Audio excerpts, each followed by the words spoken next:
Dans la synagogue de Nazareth, Jésus lit le prophète Ésaïe et déclare « Aujourd'hui, cette parole de l'Écriture que vous venez d'entendre est accomplie. »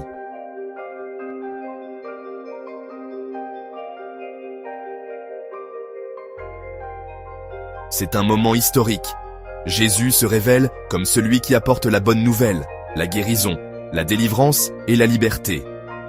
Mais au lieu de l'accueillir avec foi, les habitants de sa ville le rejettent, car ils ne pouvaient y pas voir en lui plus que le fils de Joseph. Cette scène nous rappelle que Dieu agit souvent d'une manière inattendue, par des moyens simples et des personnes ordinaires. L'orgueil, les préjugés et la familiarité peuvent nous empêcher de reconnaître l'œuvre de Dieu. Frères et sœurs, ce texte nous enseigne 3 vérités. 1. Jésus est oint pour libérer. Il est venu pour les pauvres, les captifs, les brisés et les opprimés. Sa mission n'est pas pour les forts, mais pour ceux qui reconnaissent leurs besoins de Dieu.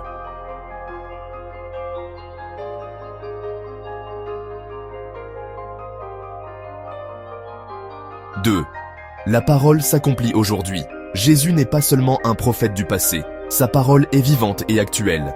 Chaque jour, il veut accomplir en nous sa promesse de salut et de transformation. Chaque jour, il veut accomplir en nous sa promesse de salut et de transformation. 3. Le rejet ne bloque pas la mission. Même rejeté par les siens, Jésus continue son chemin.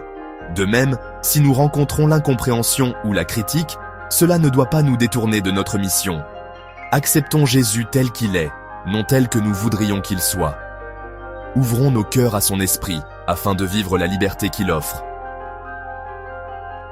Prière Seigneur Jésus, merci d'avoir proclamé la bonne nouvelle aux pauvres, la guérison aux cœurs brisés, la liberté aux captifs et la vue aux aveugles. Aujourd'hui encore, accomplis cette parole dans ma vie. Délivre-moi de mes aveuglements, de mes chaînes intérieures, et rends-moi sensible à la souffrance des autres. Garde-moi d'un cœur dur, qui rejette ton œuvre par orgueil ou par habitude. Seigneur, fais de moi un témoin de ton amour, même si je rencontre l'incompréhension ou le rejet.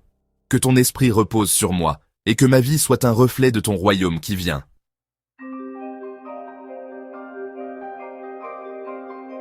Au nom de Jésus-Christ, Amen.